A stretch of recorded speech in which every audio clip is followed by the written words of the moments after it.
Morning आप सभी दोस्तों, आप सभी का किसाओ क्लासेस में स्वागत है।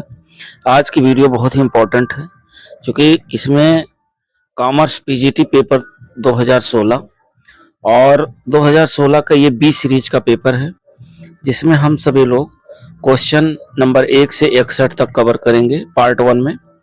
और ये फुल साल पेपर है जो है 2 पार्टों में है, जो कि आयोग द्वारा जारी उत्तर की कुंजी से जो है मिलान करके आपको दिया जा रहा है।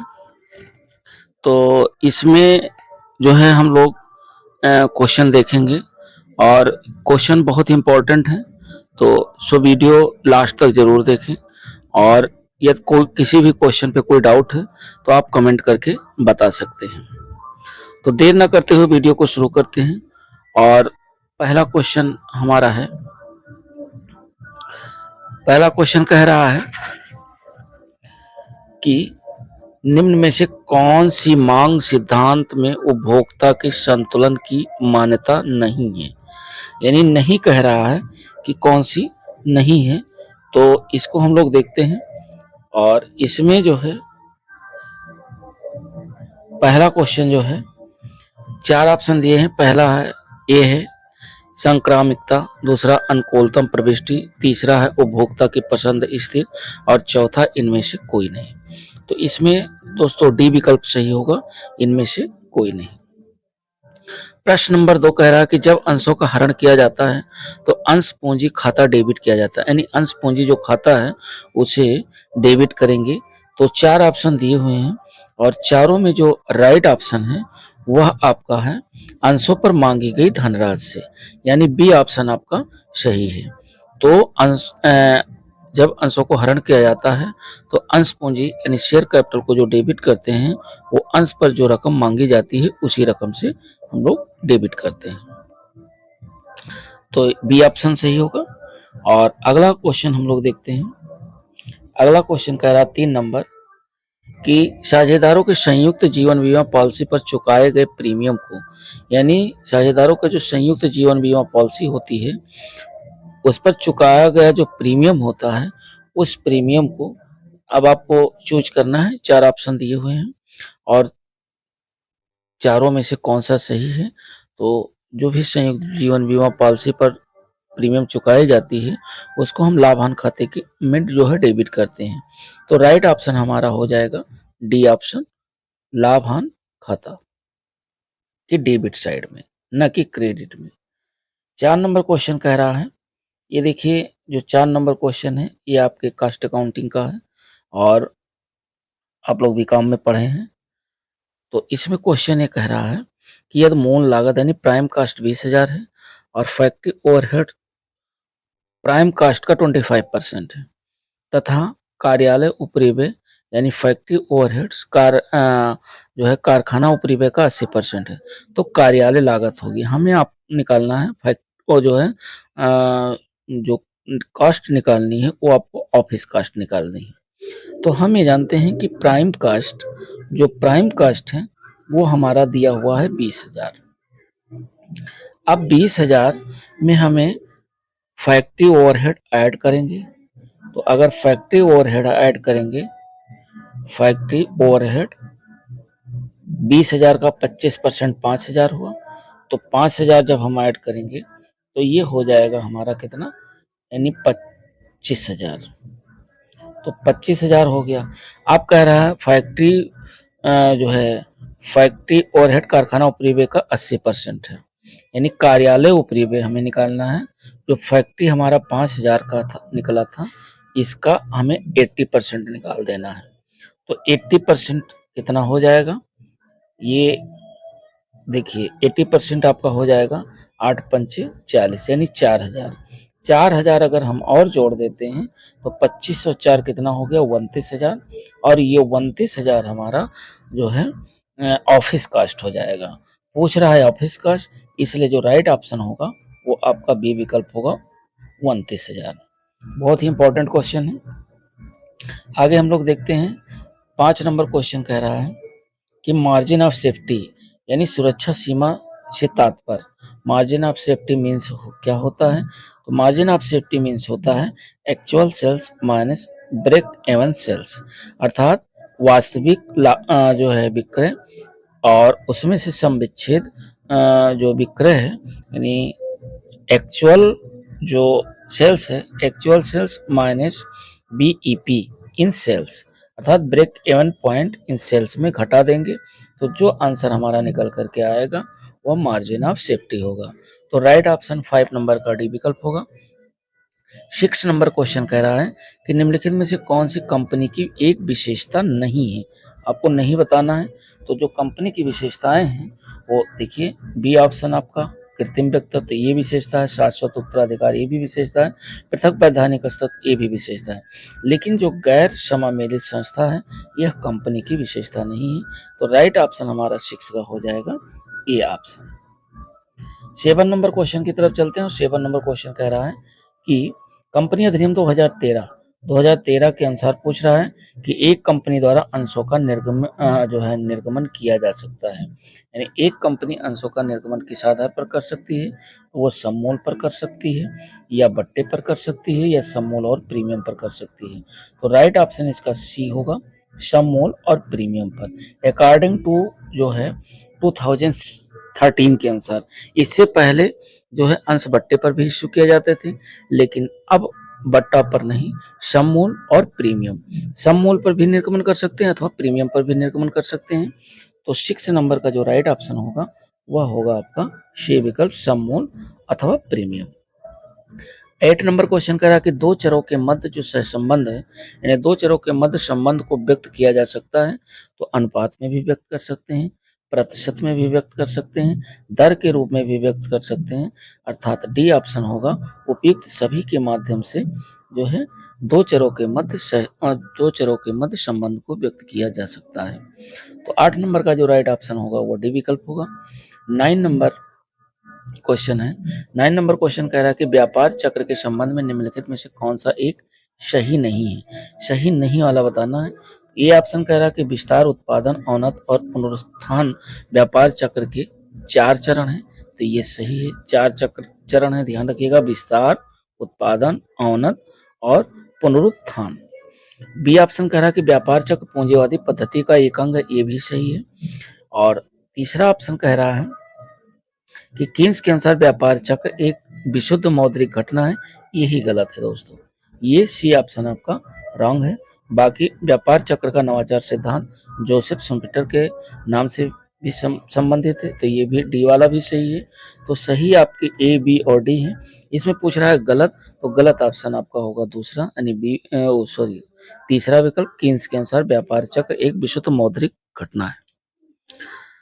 अब हम लोग चलते हैं 9 नंबर के बाद 10 नंबर क्वेश्चन, और 10 नंबर क्वेश्चन हमारा कह रहा है कि अधिकतम आना यानी पहले आना हिफो सामग्री निर्गमन की पद्धति उपयोगी होती है जबकि सामग्री का मूल्य बढ़ रहा हो, या सामग्री का मूल्य घट रहा हो, या सामग्री के मूल्य में उतार चढ़ाव हो रहा हो।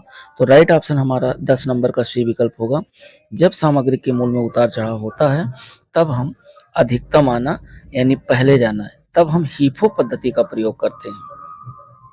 तो 10 नंबर का जो राइट ऑप्शन होगा वो सी विकल्प होगा। 11 नंबर देखते हैं, कह रहा है कि यदि पूंजी 50,000 और लाइबिलिटीज यानी कैपिटल आपके 50,000 है, लाइबिलिटीज 30,000 है, फिक्स असेस्ट 70,000 है, तो पूछ रहा है कि चालू संपत्ति क्या होगा। हमें पता है कि फिक्स असेस्ट हमें पता है, तो यदि हम फिक्स असेस्ट में लाइबिलिटीज साइड का यानी कैपिटल प्लस लाइबिलिटीज अगर घटा देते हैं, तो कैपिटल प्लस लाइबिलिटीज हुआ 50, 30, 80,000, यानी 80,000 में से यदि हम फिक्स असेस्ट 70,000 घटा देते हैं, तो जो हमारा बचेगा वो हमारा करंट असेस्ट बचेगा, अर्थात 80 में 10 और 70 निकल गया 10,000, तो 10,000 रुपया जो है ये हमारी क्या हो जाएगी, ये करंट असेस्ट हो जाएगी। तो राइट ऑप्शन 11 का हो जाएगा सी ऑप्शन 10,000। 10 नंबर के बाद यानी 10 का सी हो गया, 10 का सी नहीं सॉरी 11 का सी हो गया। 12 नंबर पे हम लोग देखते हैं, और 12 नंबर क्वेश्चन कह रहा है कि संगठन का वह प्रारूप जिसमें रेखीय प्रबंधकों को विशेषज्ञों की सहायता उपलब्ध होती है वह कहलाता है, तो वह क्या कहलाता है। 4 ऑप्शन दिए हुए हैं, और चारों में जो राइट ऑप्शन है वो आपका डी विकल्प है, रेखीय एवं विशेषज्ञ संगठन। वेरी वेरी इंपॉर्टेंट क्वेश्चन है। तो 12 नंबर का राइट ऑप्शन आपका हो गया डी विकल्प। 12 नंबर के बाद 13 नंबर क्वेश्चन की तरफ हम लोग चलते हैं और 13 नंबर कह रहा है कि निम्नलिखित में से कौन सा प्रबंधकीय लेखांकन का एक उपकरण नहीं है। ये आपको बताना कि प्रबंधकीय लेखांकन का कौन सा उपकरण है। तो वित्तीय लेखांकन भी उपकरण है और प्रमाप लागत लेखांकन भी ये प्रबंधकीय लेखांकन का है और वित्तीय विवरण का विश्लेषण भी है। बट ये जो स्फीत लेखांकन है यह प्रबंधकीय लेखांकन का उपकरण नहीं है। बाकी के ए, सी और डी ये प्रबंधकीय लेखांकन के उपकरण हैं, लेकिन स्फीत लेखांकन प्रबंधकीय लेखांकन का उपकरण नहीं है। 14 नंबर क्वेश्चन बहुत ही इंपॉर्टेंट है और कह रहा कि सम विच्छेद बिंदु से क्या तात्पर्य है। सम विच्छेद बिंदु से तात्पर्य आपको बताना है यानी बीईपी। तो बीईपी यानी ब्रेक इवन पॉइंट जो होता है, बीईपी जो होता है वो हमारा होता है जो है sales into PV ratio, sales into PV ratio, sales minus PV ratio बटे sales sales into PV ratio और माइनस फिक्स कॉस्ट। माइनस क्या करेंगे, फिक्स कॉस्ट। तो सेल्स में से पीवी रेशियो मल्टीप्लाई करके और फिक्स कॉस्ट को घटा देंगे, जो आएगा वो हमारा आंसर होगा। इसमें फार्मूला पूछ रहा है तो इसलिए इसका 14 नंबर का राइट ऑप्शन होगा सी विकल्प। सी विकल्प आपका सही होगा, sales into PV ratio minus fix cost. 15 number question कह रहा है कि वैवाहिक आमंत्रण पत्र के मुद्रण के लिए सर्वाधिक उपयुक्त जो लागत लेखांकन पद्धति है वो कौन सी है। तो इसके लिए सबसे जो बेस्ट उपयुक्त जो लागत लेखांकन पद्धति है या प्रणाली है वो है उपकार लागत विधि, अर्थात राइट ऑप्शन हमारा 15 का हो जाएगा डी विकल्प। 16 नंबर कह रहा है कि एक व्यक्ति द्वारा 10% का अधिभार देय होता है यानी सरचार्ज देय होता है कब, जब उसकी आय अधिक होती है। तो उसकी आय कितने से अधिक होती है, यदि वो 50 लाख रुपए से अधिक कमाता है तो उसे 10% सरचार्ज भी देना होगा, अधिभार भी देना होगा। तो राइट ऑप्शन 16 नंबर का हो गया सी विकल्प। 17 नंबर क्वेश्चन कह रहा है कि माल्थस के जनसंख्या सिद्धांत के अनुसार आपको 4 ऑप्शन दिए हुए हैं और चारों में से आपको राइट ऑप्शन चुनना है। तो माल्थस के जनसंख्या सिद्धांत के अनुसार जनसंख्या ज्यामितीय रूप से बढ़ती है यानी राइट ऑप्शन हमारा सी विकल्प हो जाएगा 17 नंबर का। माल्थस ने 2 सिद्धांत दिए थे, तो जो जनसंख्या सिद्धांत है वह ज्यामितीय रूप से बढ़ती है, तो राइट ऑप्शन 17 का सी विकल्प होगा। 17 नंबर के बाद 18 नंबर क्वेश्चन हम लोग देखते हैं। 18 नंबर कह रहा है कि सेबी के दिशा निर्देश के अनुसार अंशों के निर्गमन के संबंध में आवेदन राशि इससे कम नहीं होनी चाहिए, यानी आवेदन पर जो अमाउंट प्राप्त हो वह 25% से कम नहीं होनी चाहिए। तो अंशों के निर्गत मूल्य के 25% से कम नहीं होनी चाहिए, अर्थात राइट ऑप्शन 18 का होगा हमारा डी विकल्प।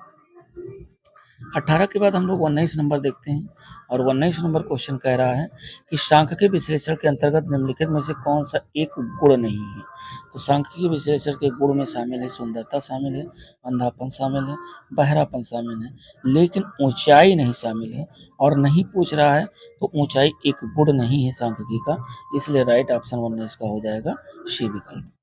बहुत ही महत्वपूर्ण क्वेश्चन है दोस्तों, चाहे वो टीजीटी एग्जाम आप तैयारी कर रहे हैं या पीजीटी, क्योंकि हमें प्रीवियस ईयर के क्वेश्चन पेपर से बहुत कुछ मिलता है और हमें हर हाल में पिछले 3-4 साल का पेपर देखना चाहिए।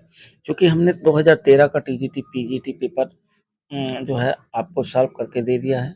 उसके बाद 2013 के बाद 2016 का टीजीटी पीजीटी पेपर हमने दे दिया है और ये पीजीटी जो है ये पीजीटी पेपर है 2021 का, पीजीटी 2021 2021 का ये पेपर है जिसमें हम फर्स्ट पार्ट में क्वेश्चन नंबर 1 से 61 तक देख रहे हैं।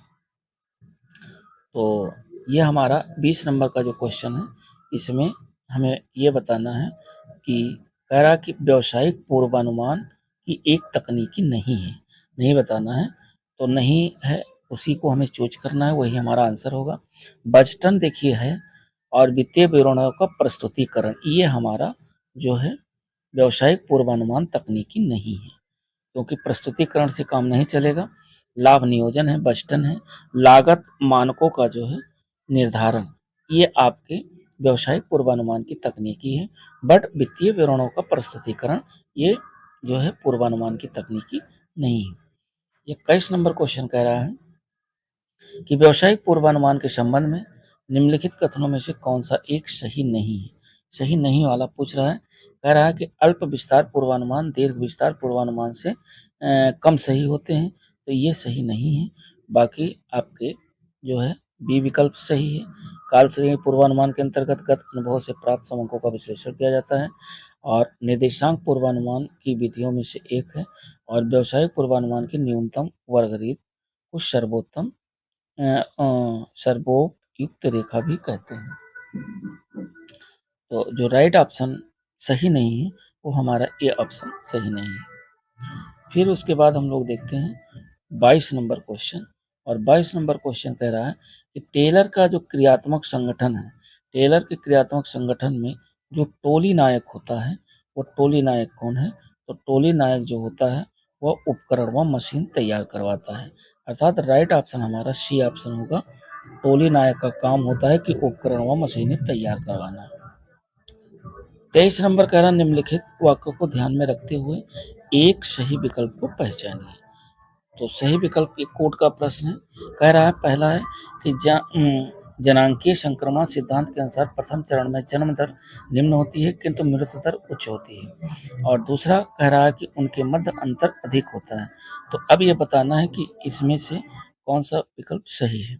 तो इसमें सही विकल्प है दोनों, अर्थात पहला वाला भी सही है और दूसरा वाला भी सही है। तो राइट ऑप्शन हमारा हो जाएगा सी ऑप्शन, ये और बी दोनों सही है। 24 नंबर कह रहा है कि किसी अंश के निर्गत मूल पर अंकित मूल का आधिक क्या कहलाता है। तो किसी अंश के निर्गत मूल पर अंकित मूल का जो आधिक होता है वह कहलाता है जो है बट्टा। तो राइट ऑप्शन हमारा बी विकल्प होगा बट्टा।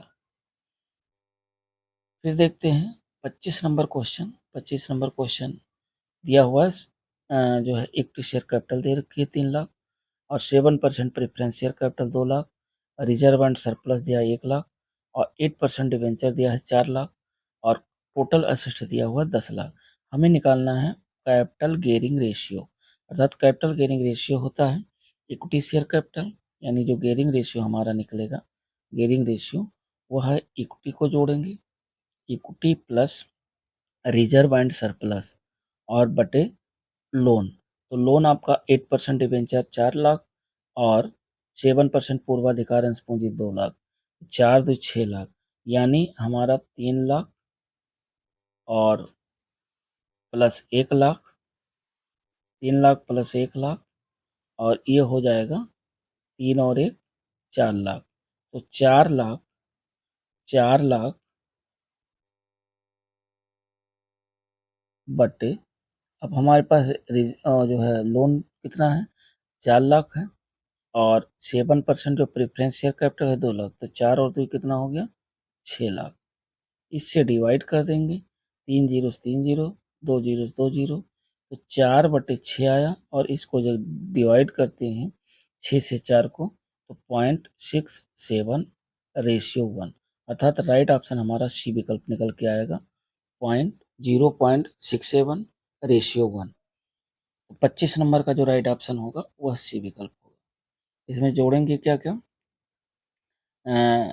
Equity share capital plus reserve and surplus को ऊपर रखेंगे, और 8% डिवेंचर प्लस 7% प्रेफरेंस शेयर को नीचे रखेंगे और काट देंगे, 0.67 रेशियो 1 आ जाएगा। राइट ऑप्शन 25 नंबर का सी विकल्प। 26 नंबर कह रहा है कि अधिकार प्रत प्रतिनिधान करते समय वरिष्ठ प्रदान करता है। तो वरिष्ठ क्या प्रदान करता है, केवल अधिकार नहीं, अधिकार एवं उत्तरदायित्व दोनों प्रदान करता है। तो राइट ऑप्शन हमारा बी विकल्प हो जाएगा। 27 नंबर कह रहा है कि उत्पादन जो लागत होती है वो क्या है, यानी प्रोडक्शन कास्ट हमें निकालनी, कास्ट ऑफ प्रोडक्शन। तो कास्ट ऑफ प्रोडक्शन निकालने के लिए फैक्ट्री कास्ट प्लस प्रशासनिक व्यय यानी ऑफिस जो है ओवरहेड्स।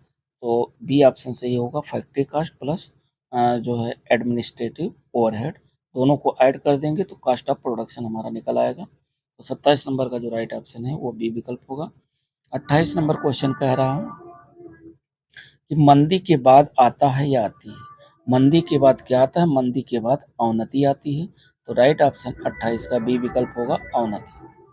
29 नंबर कह रहा है अयाचित पूंजी का वह भाग जिसे कंपनी के समापन के समय याचित किया जा सकता है वो कहलाता है। अर्थात ऐसी कैपिटल जो कंपनी के समापन के समय मांगी जाती है उसे रिजर्व कैपिटल के नाम से जाना जाता है। तो राइट ऑप्शन हमारा हो जाएगा डी विकल्प, रिजर्व कैपिटल। 29 नंबर के बाद 30 नंबर क्वेश्चन कह रहा है, 30 नंबर कह रहा है कि साझेदारी का समापन किस कारण हो सकता है। तो साझेदारी का समापन किस कारण हो सकता है? 4 ऑप्शन दिए हुए हैं, यानी साझेदार की मृत्यु होने पर, किसी साझेदार का दिवालिया होने पर, सभी साझेदारों की सहमति से भी समापन किया जा सकता है। तो उपयुक्त तो डी, अर्थात राइट ऑप्शन हमारा डी विकल्प होगा, उपयुक्त सभी। 30 नंबर के बाद 31 नंबर क्वेश्चन हम लोग देखते हैं, और 31 नंबर कह रहा है कि अस्थायी संपत्तियों पर ह्रास की गणना की जाती है उनके पुस्तक मूल्य, बाजार मूल्य, वसूली योग मूल्य पर या अवशेष मूल्य पर। तो ये आपको बताना है। तो इसका जो राइट आंसर है 31 नंबर का वो ए विकल्प होगा, पुस्तक मूल्य पर। कभी भी फिक्स असेट पर जब आप डिप्रिसिएशन की कैलकुलेशन करेंगे तो वह पुस्तक मूल्य पर ही किया जाएगा, यानी बुक वैल्यू पर ही की जाएगी। 32 नंबर क्वेश्चन कर रहा कि प्रतिभूत प्रीमियम है, अर्थात सिक्योरिटी प्रीमियम इज ए। तो सिक्योरिटी प्रीमियम क्या है? सिक्योरिटी प्रीमियम पूंजीगत प्राप्ति है।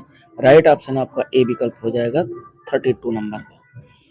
32 के बाद 33 नंबर हम लोग क्वेश्चन देखते हैं, और 33 नंबर कह रहा है कि निम्नलिखित में से कौन सी व्यावसायिक पूर्वानुमान की एक तकनीकी नहीं है। तो व्यावसायिक पूर्वानुमान की तकनीकी कौन सी तकनीकी है जो नहीं है, नहीं हमें बताना है। तो इसका जो राइट ऑप्शन है काल श्रेणी विश्लेषण ए भी है, प्रतिगमन विश्लेषण ए भी है, आगत निर्गत विश्लेषण ए भी है, लेकिन विचरण विश्लेषण अर्थात वेरिएंस एनालिसिस जो है ये व्यावसायिक पूर्वानुमान की तकनीकी नहीं है। 34 नंबर कह रहा है कि सम विच्छेद बिंदु होता है, क्या होता है? यानी ब्रेक इवन जो पॉइंट होता है वह कुल आगम और कुल लागत के बराबर होता है।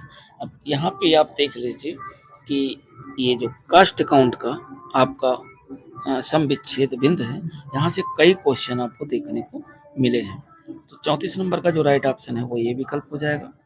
और 35 नंबर क्वेश्चन हम लोग देखते हैं, कह रहा है एक निजी कंपनी में सदस्यों की जो अधिकतम संख्या है वो हो सकती है।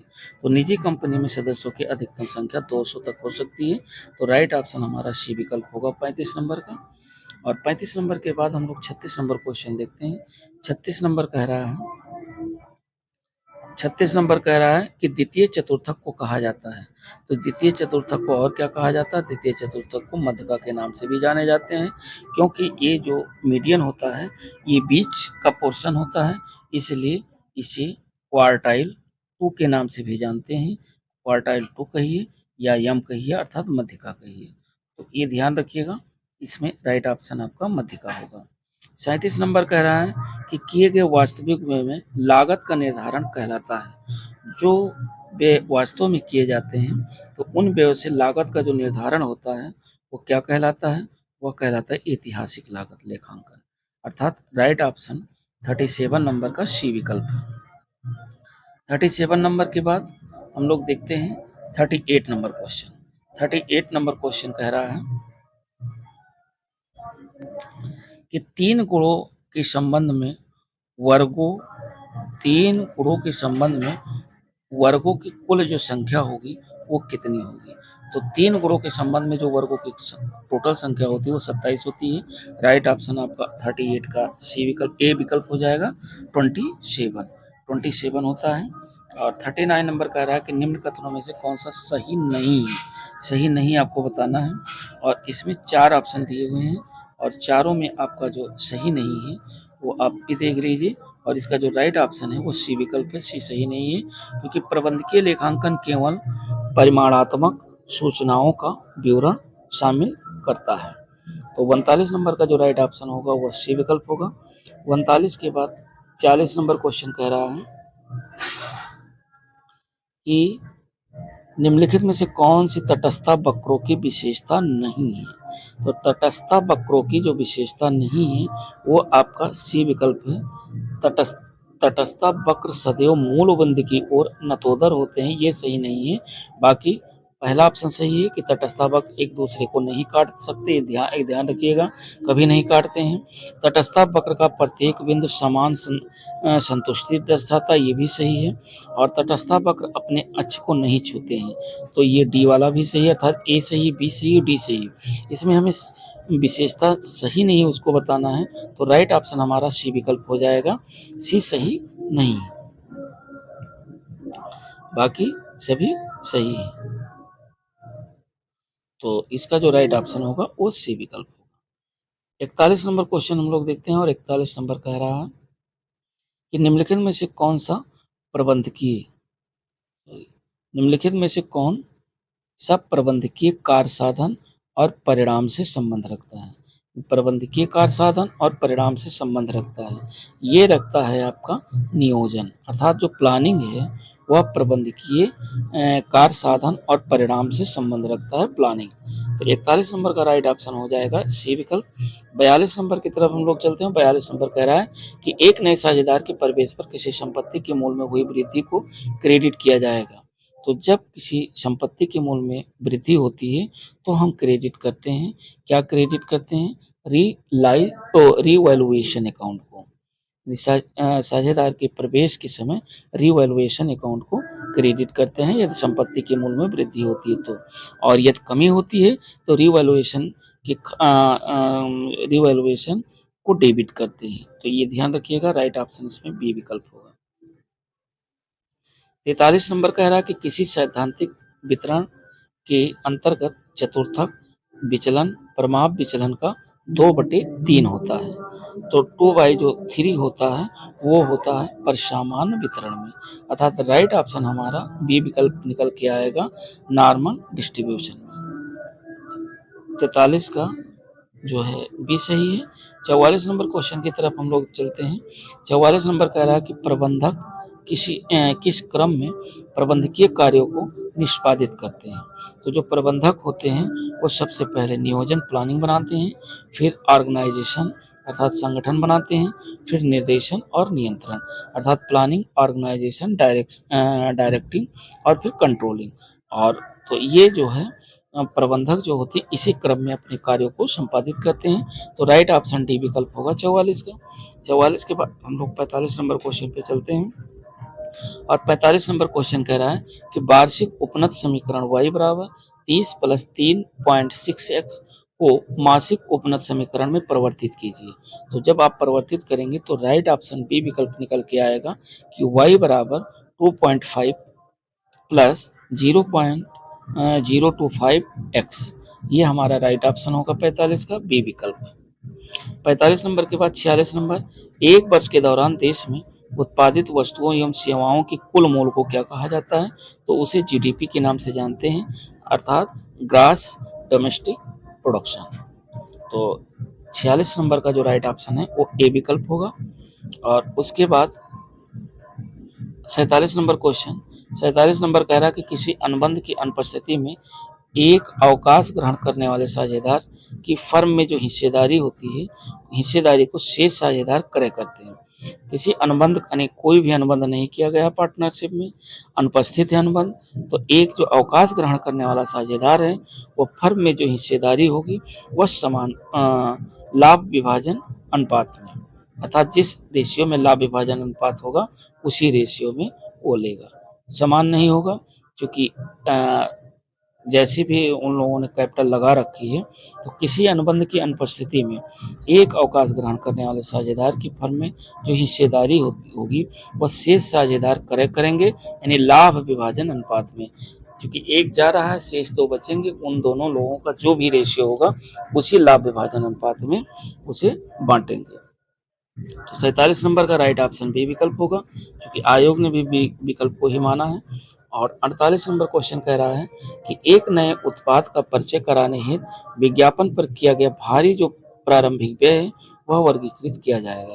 तो भारी जो प्रारंभिक व्यय होता है वह अस्थगित आयगत व्यय के रूप में जाना जाता है, अर्थात राइट ऑप्शन हमारा डी विकल्प होगा, अस्थगित आयगत व्यय के रूप में, राइट ऑप्शन डी 48 नंबर का। 49 नंबर कह रहा है कि विभिन्न विभागों में विभिन्न स्तरों के लोगों के मध्य सूचना के प्रवाह को जिस रूप में जाना जाता है उसे क्या कहते हैं? तो उसे क्या कहते हैं आपको बताना है, और ये 4 ऑप्शन दिए हुए हैं और चारों में जो राइट ऑप्शन है वो विकल्प है डी, अर्थात विकर्णी संप्रेषण। उसे विकर्णी संप्रेषण के नाम से जानते हैं, अर्थात डायगोनल कम्युनिकेशन। तो 49 नंबर का राइट ऑप्शन डी विकल्प होगा। 50 नंबर क्वेश्चन कह रहा है कि गत वर्ष से अभिप्राय क्या होता है, यानी प्रीवियस ईयर मीन्स क्या होता है? प्रीवियस ईयर्स मीन्स होता है कि कर निर्धारण वर्ष के ठीक पूर्व के वित्तीय वर्ष से, अर्थात राइट ऑप्शन हमारा डी विकल्प निकल के आ रहा है। गत वर्ष से आशय है कि कर निर्धारण वर्ष के ठीक पूर्व का जो वित्तीय वर्ष है उससे। 51 नंबर क्वेश्चन कह रहा है कि एक आवृत्ति वितरण का समांतर माध्य 5 है, यदि प्रत्येक आवृत्ति को 5 गुना कर दिया जाए तो समांतर माध्य क्या होगा? समांतर माध्य ज्यों का त्यों रहेगा, क्योंकि अगर समांतर माध्य आवृत्ति को 5 गुना करेंगे तो समांतर माध्य भी उसी रेशियो में होगा, अतः समांतर माध्य पर कोई प्रभाव नहीं पड़ेगा और राइट ऑप्शन आपका ए विकल्प आएगा 5। तो 51 नंबर का ए विकल्प है। 52 नंबर क्वेश्चन कह रहा है कि मकान संपत्ति से जो आय होती है, मकान संपत्ति से आय के लिए कर का जो आधार होता है वो क्या होता है? तो वो होता है वार्षिक मूल्य, अर्थात एनुअल वैल्यू पर कर का निर्धारण किया जाता है। तो 52 नंबर का जो राइट ऑप्शन है वो बी विकल्प है। 52 नंबर के बाद 53 नंबर क्वेश्चन हम लोग देखते हैं और 53 नंबर कह रहा है कि किसी संपत्ति के मूल, स्वामित्व, स्वत्व, अस्तित्व एवं कब्जे के संबंध में जांच जो होती है वो क्या कहलाती है? तो वो दोस्तों सत्यापन के नाम से जाना जाता है, अर्थात वेरिफिकेशन उसे कहते हैं। तो राइट ऑप्शन 53 नंबर का सी विकल्प होगा। 54 नंबर कह रहा है कि ठेका खाते में चालू कार्य के अंतर्गत शामिल किया जाता है। तो चालू कार्य यानी वर्क इन प्रोग्रेस के अंतर्गत क्या शामिल किया जाता है? ये शामिल किया जाता है कि प्रमाणित एवं अप्रमाणित कार्य की लागत, कितना कार्य प्रमाणित किया गया और कितना अप्रमाणित शेष रह गया है, तो ये चालू कार्य के अंतर्गत शामिल करते हैं। तो 54 नंबर का जो राइट ऑप्शन होगा वो सी विकल्प होगा। आगे 55 नंबर क्वेश्चन हम लोग देखते हैं और 55 नंबर कह रहा है कि दीर्घकालीन प्रवृत्ति का जो मापन है वो जिस रीत द्वारा नहीं किया जा सकता है। तो दीर्घकालीन प्रवृत्ति का मापन किस रीत द्वारा नहीं किया जा सकता है? तो ये स्वतंत्र हस्त वक्र रीत से कर सकते हैं, चल माध्य रीत से कर सकते हैं और अर्धमाध्य रीत से कर सकते हैं, लेकिन भारित माध्य रीत के माध्यम से दीर्घकालीन प्रवृत्ति का मापन नहीं कर सकते हैं। तो राइट ऑप्शन हमारा होगा जो है सी विकल्प। 55 नंबर के बाद 56 नंबर क्वेश्चन कह रहा है कि अपप्रेरण जेड सिद्धांत को किसने प्रतिपादित किया था या किसके द्वारा प्रतिपादित किया गया था? तो जेड सिद्धांत की जो थ्योरी है वह उर्विक महोदय के द्वारा दी गई थी, अर्थात इनका पूरा नाम है एल एफ उर्विक। तो एल एफ उर्विक के द्वारा जो है जेड थ्योरी दी गई थी। ध्यान रखिएगा 56 नंबर का राइट ऑप्शन सी विकल्प है और बहुत इंपॉर्टेंट है। आगे 57 नंबर क्वेश्चन कह रहा है कि कर्मचारियों की जिम्मेदारी की एक ऐसी व्यवस्था जिसमें किसी लेन देन के प्रत्येक पहलू का अवलेखन किसी एक व्यक्ति द्वारा नहीं जो है किया जाता है वो क्या कहलाता है? तो वो कहलाता है आंतरिक रोकथाम। आंतरिक जो रोकथाम होता है वो किसी एक व्यक्ति के द्वारा नहीं किया जा सकता है। तो 57 नंबर का जो राइट ऑप्शन होगा वो बी विकल्प होगा। 57 नंबर के बाद 58 नंबर क्वेश्चन की तरफ हम लोग चलते हैं और 58 number very very important question है। अगर वार्षिक आवश्यकता हेतु एक कंपनी किसी वस्तु की 8000 इकाइयाँ क्रय करता है और प्रत्येक इकाई की लागत 10 रुपये है, आदेश देने की लागत प्रति आदेश 30 रुपये, सामग्री रखने की जो लागत है वो वार्षिक औसत स्कंद का 7.5% है, मितव्ययी आदेश मात्रा बताना है, अर्थात EOQ निकालना है, इकोनॉमिक ऑर्डर क्वांटिटी। EOQ का जो फार्मूला होता है वह रूट के अंदर 2 इंटू जो है जो आपकी टोटल यूनिट है 8000 ये लिखेंगे, तो 8000 और इंटू इधर लिखें, जैसे EOQ निकालना है तो ये आप ऐसे कर लेंगे 2 गुणे 2 फार्मूले के अंतर्गत आता है EOQ, 8000 यूनिट है ये लिखेंगे और गुणे 30 जो आदेश देने की लागत प्रति आदेश है वो 30 है, 30 और बटे में हो जाएगा 10%, 10 का 7.5% यानी 10 का 7.5% कितना हो जाएगा 10 गुणे 7.5, तो ये हो जाएगा 0.75। अब 0.75 जब यहाँ से 2 जीरो हटेंगे तो 2 जीरो यहाँ बढ़ जाएंगे। अब 75 से अगर इसको भाग करते हैं 3000 को, तो ये आ जाएगा 4 बार में। अब 8 दूनी 16, 16 चौको 64, 64 इंटू 40, 8 दूनी 16, 16 चौको 64। अब ये हो गया 64, 3 जीरो ये और 1 जीरो और। अब 6,40,000 का जब वर्गमूल निकालेंगे तो वर्गमूल निकल के आएगा 800 यूनिट, अर्थात 800 यूनिट हो जाएगा। ये ध्यान रखिएगा, इसमें जो इकाइयाँ निकल के आएंगी 58 नंबर का, तो 58 नंबर का जो राइट ऑप्शन होगा वो बी विकल्प होगा, 800 इकाइयाँ। फिर 59 नंबर क्वेश्चन कह रहा है लाभों की प्रत्याशा मत करो और सभी हानियों के लिए व्यवस्था कर लो। वेरी वेरी इंपॉर्टेंट, कई बार ये टीजीटी में भी पूछा गया और पीजीटी में भी। इस मान्यता का जो आधार है वो आधार क्या है, तो रूढ़वादिता की परिपाटी, अर्थात जो पहले से चला आ रहा है उसी के आधार पर चलना, तो इसको कहते हैं रूढ़वादिता की परिपाटी। तो 59 नंबर का जो राइट ऑप्शन होगा वो ये विकल्प होगा। 60 नंबर क्वेश्चन कह रहा है निम्नलिखित में से कौन सा कथन सही नहीं है। इसमें आपको सही नहीं बताना है कि कौन सा कथन सही नहीं है। तो 60 नंबर में 4 ऑप्शन दिए हुए हैं और चारों में जो बी ऑप्शन है वह सही नहीं है। ये कह रहा है कि पर्यावरण में ऑक्सीजन का प्रतिशत 21%, ये सही है। और सी कह रहा है कि पर्यावरण संरक्षण अधिनियम 1986 में पारित हुआ, ये भी सही है। और डी कह रहा है हरित ईंधन योजना का उद्देश्य शीशा रहित पेट्रोल द्वारा वायु प्रदूषण को कम करना, ये भी सही है। पूछ रहा है सही नहीं है, तो सही क्या नहीं है, सही हमारा जो है बी विकल्प सही नहीं है। पर्यावरण प्रदूषण को सबसे महत्वपूर्ण कारण कृषि में रसायनों का प्रयोग, ये सही नहीं है। बाकी ए, सी और डी ये तीनों सही है। और लास्ट क्वेश्चन जो है 61 नंबर लास्ट क्वेश्चन है इस पार्ट 1 का। इसमें कह रहा है कि संसद अथवा किसी राज्य के विधानमंडल द्वारा पारित विशेष अधिनियम के अंतर्गत समामेलित जो कंपनी होती है वो क्या कहलाती है, तो वो वैधानिक कंपनी के नाम से जाना जाता है। राइट ऑप्शन 61 नंबर का सी विकल्प होगा। शेष जो प्रश्न है वह हम लोग कवर करेंगे पार्ट सेकंड में, अर्थात जो पार्ट सेकंड आएगा उसमें हम 62 से 125 नंबर क्वेश्चन तक कवर करेंगे। और ये पेपर है 2016 का, तो 2016 का नहीं, ये पेपर है जो है 2021 में पेपर हुआ था टीजीटी पीजीटी का, उसी का ये पीजीटी पार्ट है। पीजीटी में हम लोगों ने कवर किया, इससे पहले के 2013 के 2013 के टीजीटी पीजीटी और 2016 का टीजीटी पीजीटी जो है मैं दे चुका हूँ। और ये 2021 का पेपर है पीजीटी का, इसका पार्ट 1 आप लोग वॉच करें। और नेक्स्ट मिलते हैं नेक्स्ट वीडियो के साथ, तब तक के लिए दोस्तों नमस्कार, जय हिंद।